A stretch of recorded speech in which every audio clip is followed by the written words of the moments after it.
right, everybody. We're back. My first guest tonight is a hilarious comedian, and tomorrow night he will be performing at Carnegie Hall right here in New York City. Please welcome Dave Chappelle.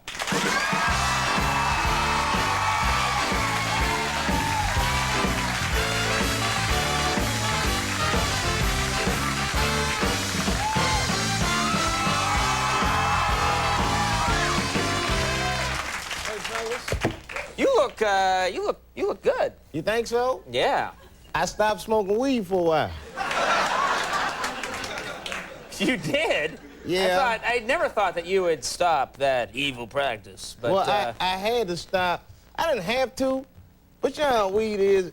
The thing I didn't like about it was it had me hanging out with people that I had nothing in common with. Right. But reefer. Right. I had friends in the Ku Klux Klan and stuff. They'd be calling me on the weekends. Come on over, nigga, we're smoking. Who was this, Ezekiel? I'm coming, but no more name calling. I don't like that. I was like hanging out with these guys for 3 years. I still don't know what they look like.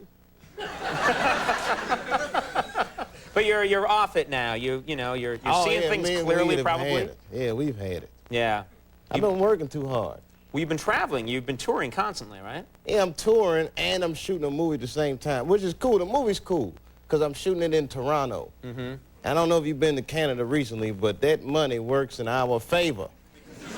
It does. That exchange rate is awesome. I bought a pack of cigarettes.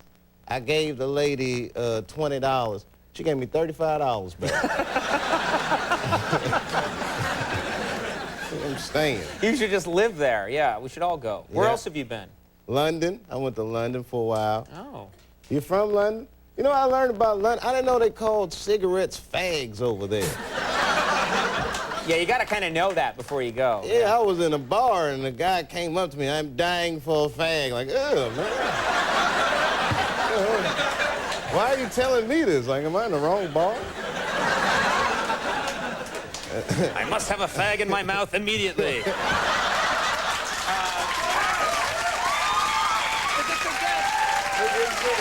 could get bad. I'm going to close my eyes. You will get a fag and put it... Oh, wait a minute. This place is crazy. This is a bad episode of Three's Company. Mr. Furley listening outside. Oh!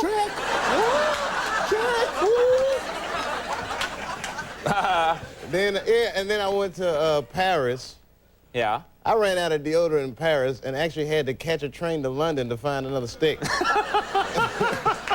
Those people love to stink. And that's all. What do you mean they love to stink? It's not something you do for the weekend. That's their culture. This is my natural juices. They talk about this.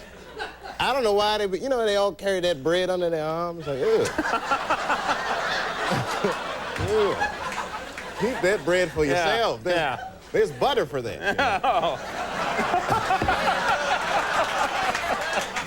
You know? Oh. We're not, Jeff, we're not shown in France, right? We are. Oh. Okay, that was bad. I'm kidding. This man is insane. You don't stink? Yeah. Sure you don't stink. Yeah.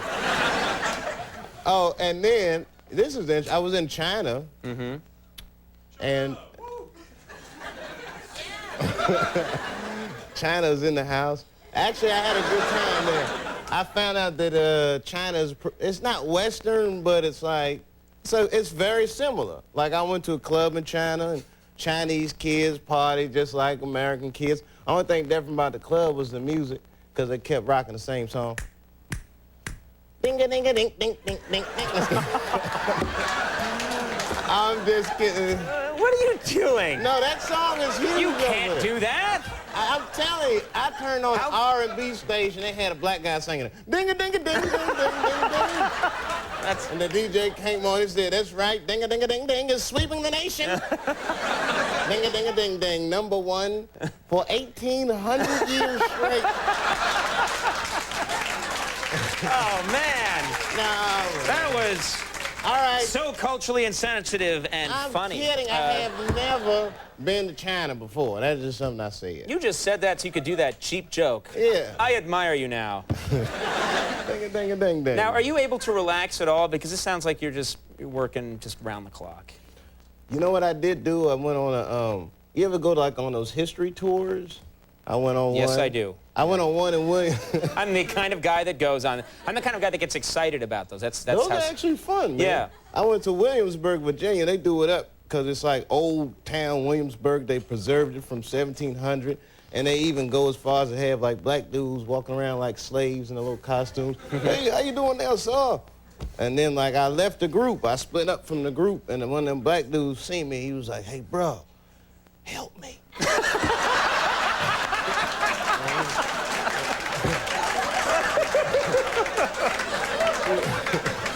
He told me he had made a wrong turn on 95.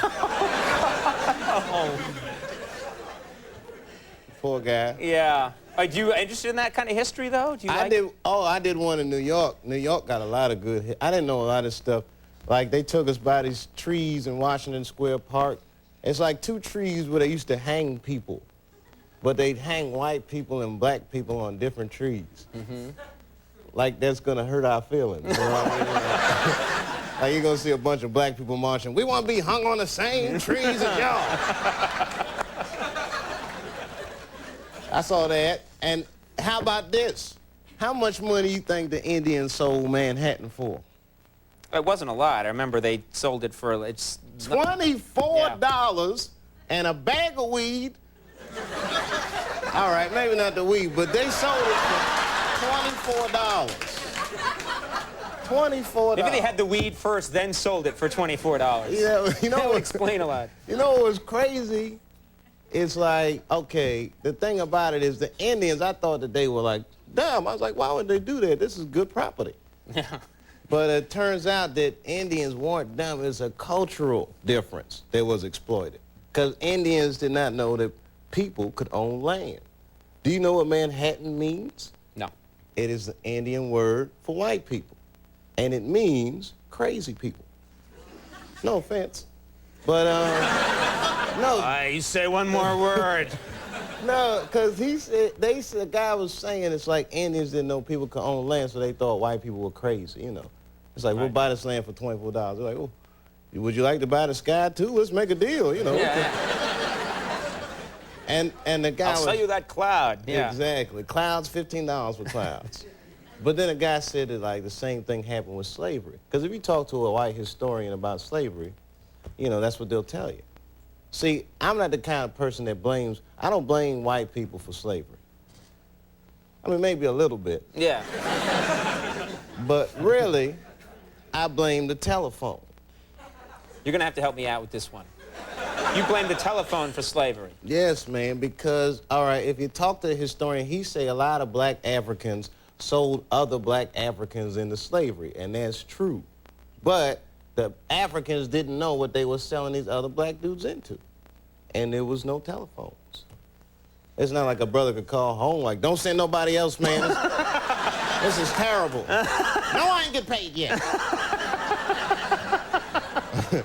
I gotta go. I'm running out of minutes. It's a simple misunderstanding. It's a misunderstanding. Oh, man.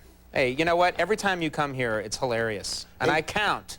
Every time you've been here, it's been really funny. Man, You're one of my favorite guests. Dave's going to be performing tomorrow night at 8 o'clock at Carnegie Hall. This is big.